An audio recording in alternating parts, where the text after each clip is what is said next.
Management से बातचीत होती है इस शो में, तो मैनेजमेंट की ओर हम रुक करते हैं। कॉर्पोरेट कनेक्शन में आज हमारे साथ रेमंड रियल्टी के मैनेजमेंट से हम बातचीत करेंगे, जो रेमंड ग्रुप की कंपनी है। और 1925 में ठाणे में शुरू हुई रेमंड ने रियल्टी कारोबार पर फोकस करने के लिए डीमर्जर का फैसला किया था, और अब इस डीमर्जर को एनएसई और बीएसई से मंजूरी भी मिल गई है। इस फैसले के बाद लिस्टिंग की आखिर क्या योजना है, डीमर्जर के बाद फंड जुटाने और जॉइंट वेंचर को लेकर क्या रणनीति अब बनाई जा रही है, FY25 के लिए प्री सेल्स का लक्ष्य आखिर क्या रखा हुआ है, तमाम पहलुओं पर बातचीत करते हैं। रेमंड रियल्टी के मैनेजमेंट में हमारे साथ रेमंड रियल्टी के सीईओ हरमोहन साहनी जुड़ गए हैं। और साहनी साहब, आपका बहुत बहुत स्वागत है हमारी इस खास पेशकश में। और चलिए शुरुआत से हम शुरू करते हैं, क्योंकि अभी यहाँ पे डीमर्जर को एक हरी झंडी मिल गई है एनएसई बीएसई की तरफ से। अभी बताइएगा कि किस तरह से अब अप्रूवल की तो जो पेंच चल रहा था वो मेरे ख्याल से हटता हुआ दिखाई दे रहा है। टाइमलाइन क्या होने वाली है इस डीमर्जर की, और नई एंटिटी यहाँ पे कब तक लिस्ट हो जाएगी स्टॉक एक्सचेंजों पर, क्या कहेंगे आप? जी, अप्रूवल टाइमलाइन अगर आप देखें तो अभी एनसीएलटी का फाइलिंग हमारा हो गया है। तो नॉर्मल टाइम जो एनसीएलटी का रहता है उस बेसिस पे जून जुलाई तक हमको ऑर्डर आना चाहिए, और लिस्टिंग अगस्त सितंबर के आसपास लिस्टिंग हो जाना चाहिए।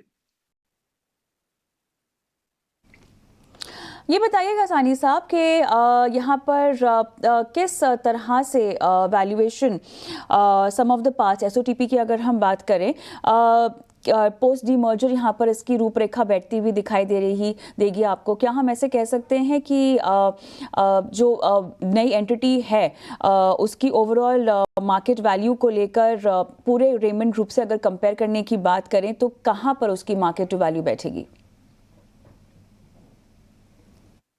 जी, सो आप अगर देखें तो pure play real estate entity हमारी जैसे ही क्रिएट होती है और वो एक बन जाती है, अलग से लिस्टिंग हो जाती है उसकी, तो अभी वैल्यूएशन तो मार्केट का काम है, मार्केट बताएगी। बट हम कंपैरेबल्स देख सकते हैं कि सिमिलर कंपनीज को किस तरह की मार्केट वैल्यूएशन दी है, जिन्होंने इतनी ग्रोथ दिखाई है, और हमारी प्रॉफिटेबिलिटी उन प्लेयर्स से ज्यादा अच्छी है। अगर आप देखें तो कुछ कंपनियां हैं ऐसी जो हमारे से सिमिलर ब्रांड्स हैं, वैसे ही इंडस्ट्रियल हाउस आगे आके उन्होंने रियल एस्टेट का जो काम किया है, उनको पी 40 से 50 के आसपास मिल रहा है।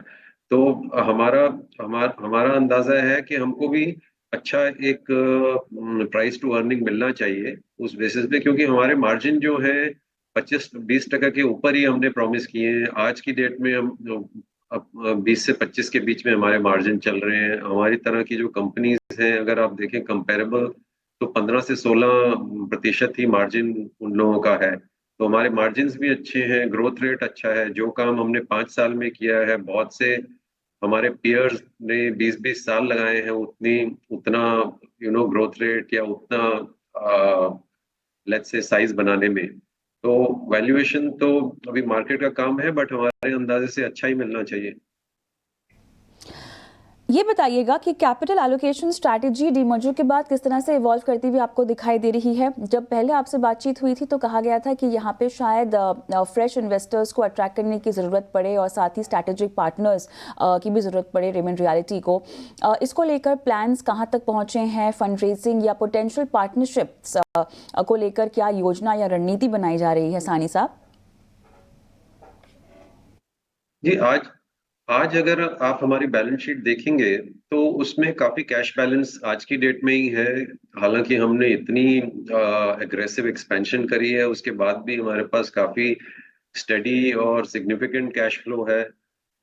आगे चल के भी अगले 2 साल में भी अभी हमारे 6 प्रोजेक्ट जो हैं बिटवीन थाना और थाना के बाहर चल रहे हैं, और अगले अगले 6 से 9 महीने 12 महीने के अंदर अंदर और 1 से 2 प्रोजेक्ट हम उसमें ऐड करने वाले हैं। तो हमारा काफी कैश इन सब प्रोजेक्ट से, इंटरनल अक्रूवल से ही आने वाला है। तो अगले 2 साल तक अभी ऐसी स्थिति दिखती नहीं है कि हमको कुछ कैपिटल रेज करना पड़ेगा। इंटरनल अक्रूवल से ही हमारा जो एम्बिशियस प्लान है और जो अग्रेसिव ग्रोथ हम कर रहे हैं, उसी के थ्रू पूरा हो जाना चाहिए, जहां तक हमारा अंदाज है। ये जो 32,000 करोड़ की जीडीवी है जो आपने पहले मेंशन की थी, इसके एग्जीक्यूशन टाइम को लेकर क्या कोई जानकारी आप हमें दे पाएंगे?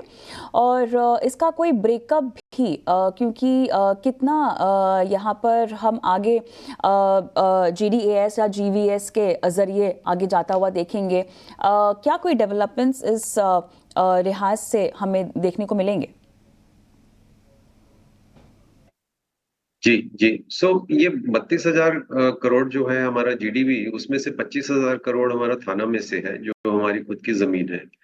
और बाकी का 9,000 जो है वो अप्रोक्सीमेटली बाहर से है, जो बॉम्बे के बाहर different micro markets, strong micro markets में है, जैसे कि बांद्रा है, माहिम है, उन सब एरियाज में है। तो उसमें से आज की डेट में ही 9,000 और 11,000, जो 9,000 अभी थाना में चल रहा है और 2,000 करोड़ नॉन थाना एमएमआर में चल रहा है। तो 11,000 करोड़ अभी मार्केट में है जो हमने लॉन्च किया हुआ है। और इसमें से बाकी का 2 से 3,000 करोड़ का अगले 9 से 10 महीने में आप फर्दर लॉन्च देखेंगे हमारे से। शायद उससे ज्यादा भी हो, बट मैं अभी मार्केट को इतना ही बताना चाहूंगा कि 2 से 3,000 करोड़ तक आप आगे फर्दर लॉन्च देखेंगे। और ओवरऑल ओवरऑल टाइमलाइन हमने मार्केट को कम्युनिकेट किया भी है। जो हमारी खुद की जमीन है उसमें 8 से 9 साल लगने चाहिए, और जो बाकी बाहर का है, थाना के बाहर का है जो 9,000 करोड़ है, वो 4 से 5 साल, ज्यादा से ज्यादा 5 साल के अंदर अंदर उसका एग्जीक्यूशन हो जाए। प्री सेल्स टारगेट FY25 के लिहाज से रेमंड रियल्टी ने क्या रखे हैं अपने लिए, बताएंगे आप? हमने हमने अभी ऐसा कुछ गाइडेंस दिया नहीं है मार्केट को। बट अगर आप पिछले साल का हमारा प्रीसेल का नंबर देखें, तो उसमें हमने 2,000 करोड़ के आसपास प्रीसेल किया था, और हमने गाइडेंस ये दिया है कि हम मिनिमम 20% तो उसमें इजाफा करके दिखाएंगे हर साल, साल दर साल वो इंक्रीज रहेगा। तो बाकी का मैथ्स आप कर सकते हैं। हमारा हमारा अभी इरादा यही है कि हम मार्केट को पॉजिटिवली सरप्राइज करें जो नंबर हमने दिया है। तो ये मेरा जवाब रहेगा। महाराष्ट्र की नई हाउसिंग पॉलिसी अगर यहाँ पर इम्प्लीमेंट हो जाती है तो रेमंड रियल्टी के ऑपरेशंस पर और ओवरऑल मार्केट डायनेमिक्स पर कितना असर आप पड़ता हुआ देख रहे हैं?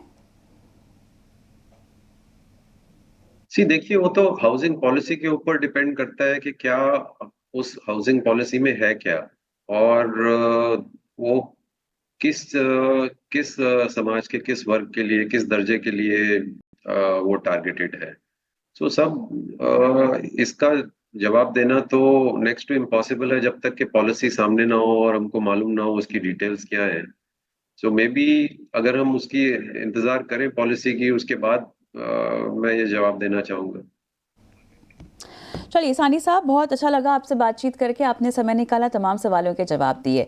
तो चलिए, रेमंड रियल्टी के मैनेजमेंट से ये बातचीत हुई है, तमाम पहलू